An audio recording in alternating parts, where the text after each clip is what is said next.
What's happening, everybody? Thanks for watching the videos. We're gonna start a video today with just me sharing some tips on folds and cloth and how I deal with some of the techniques to sculpt folds. I've been kind of doing this for a long time, and I've kind of developed a couple go-to techniques that I want to share with you guys. And some of this stuff kind of relates back to 2D drawing, and I want to show you guys some of the techniques on these planes, and then we're gonna go ahead and apply them on a more complex situation. And you're going to see that pretty much what I'm going to do here is kind of what I've used on most of my models. So the first one we're going to do is just more of a drop fold.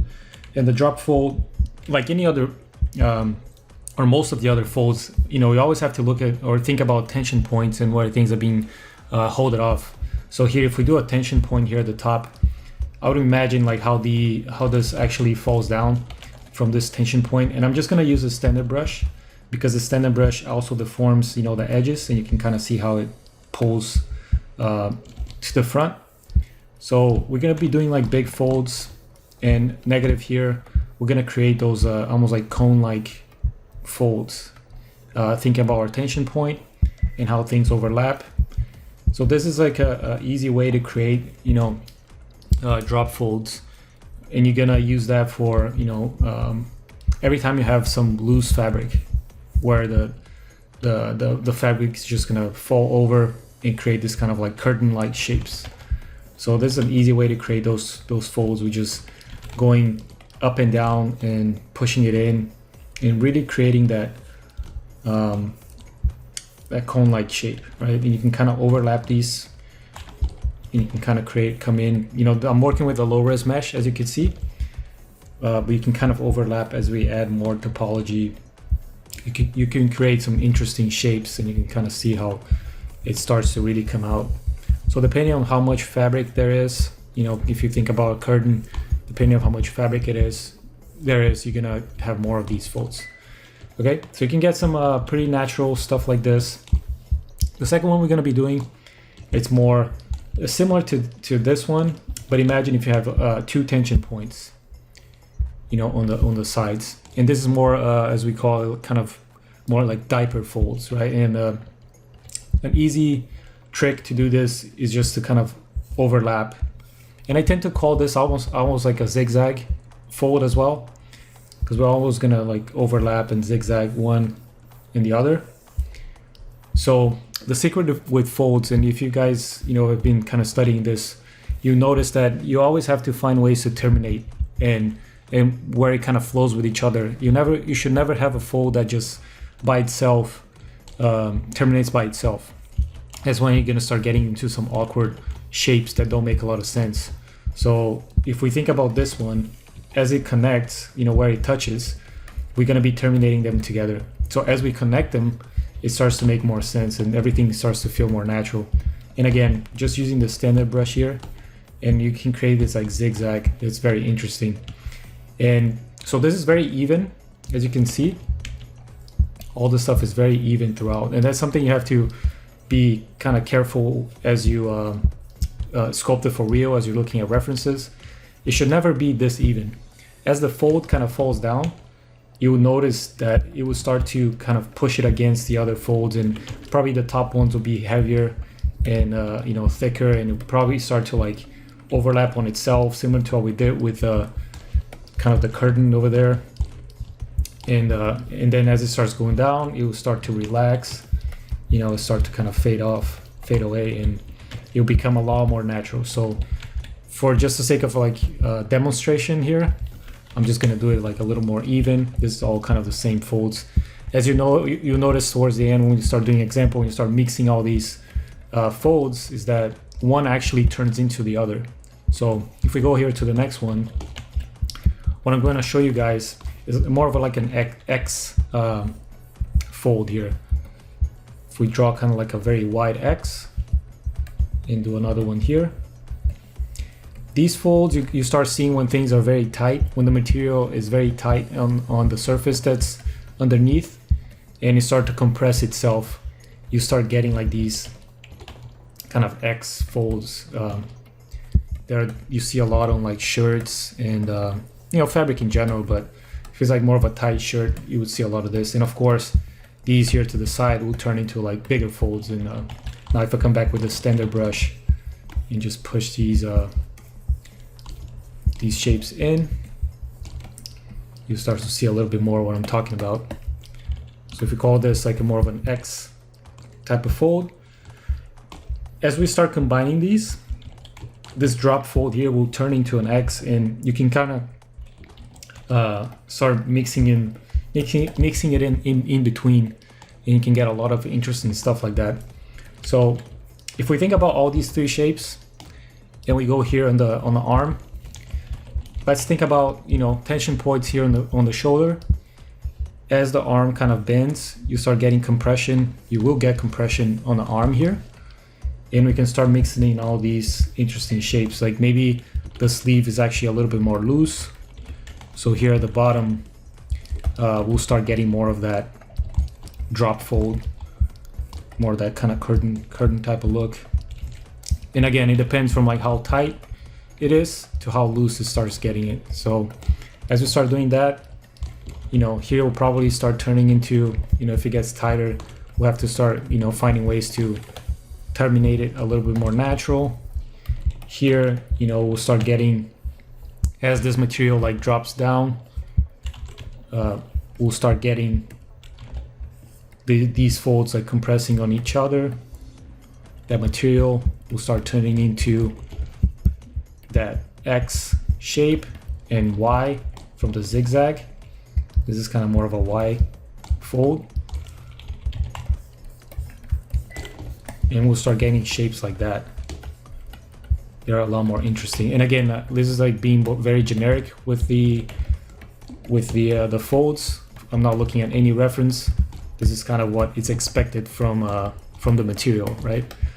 But the secret is definitely looking at references, and we can start breaking it down and really like identifying all these shapes into any reference that you find with the fold. Like from here, if we think about tension points, and this fold will start turning in, and it will kind of like turn into a bigger fold here.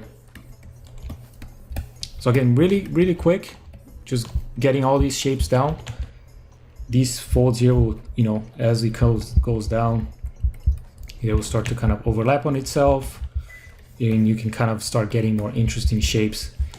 So very quickly we can get, you know, like some cool stuff here. And like I said, every fold kind of terminate somehow in some interesting shape.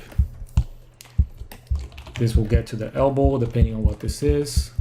And you'll start getting like some more intricate in between folds as we relax this, and you start getting like some cool shapes here.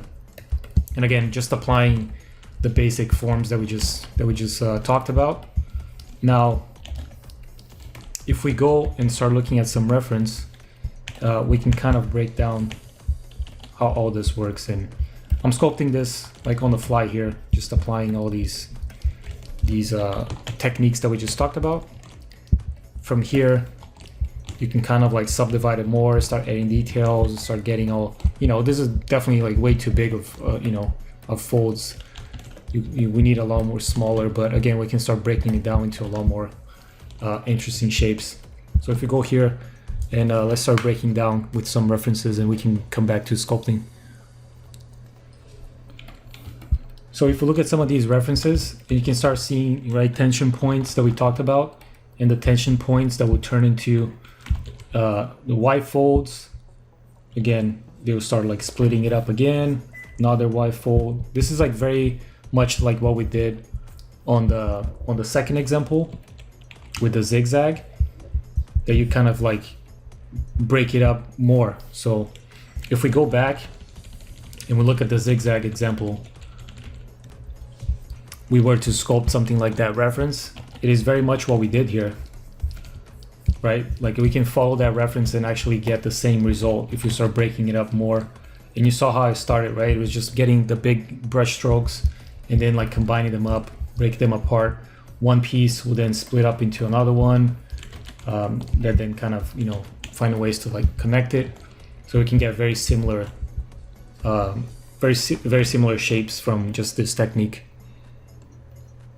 Then if we go to another one of these examples and we look at this one where it's a lot more loose of a material, and if we just find out like kind of tension points here and how it kind of really opens and you get that same kind of curtain look, it's very much what we did there.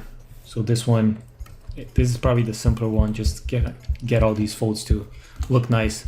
And if we look at some of these as the material kind of compressed on itself, we can get, you know, very clear that X shape that we looked at.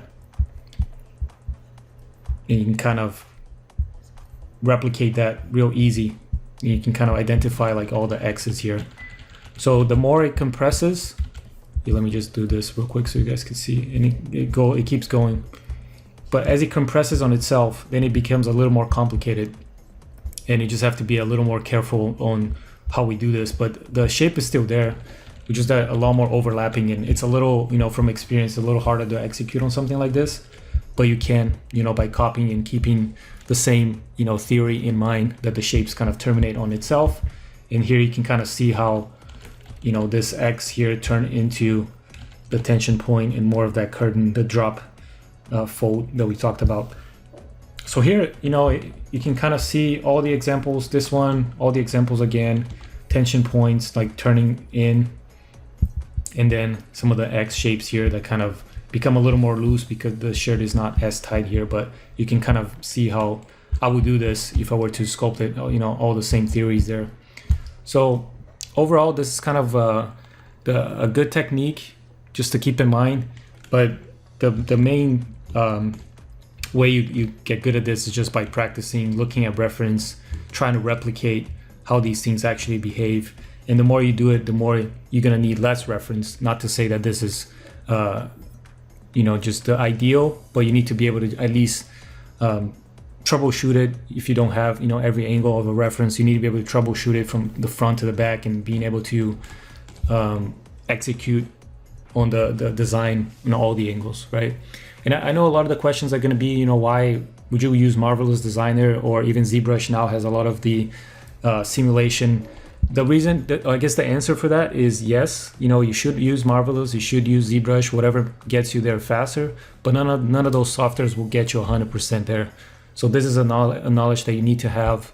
This is something that you need to know how to sculpt just to be able to create characters, you know, to your best. You know, those softwares, all those softwares will get you at a faster result, but maybe, or most of the time, they're not the best tool to use. You know, most of the time, sculpting, if you know what you're doing, will get you to the best results faster, right? So make sure you also study those other ones, the Marvelous. I've used Marvelous before, but make sure the tool that you master is the sculpting, right? And you understand how the folds work and what to do with it if you have to just solve the problems without those extra tools.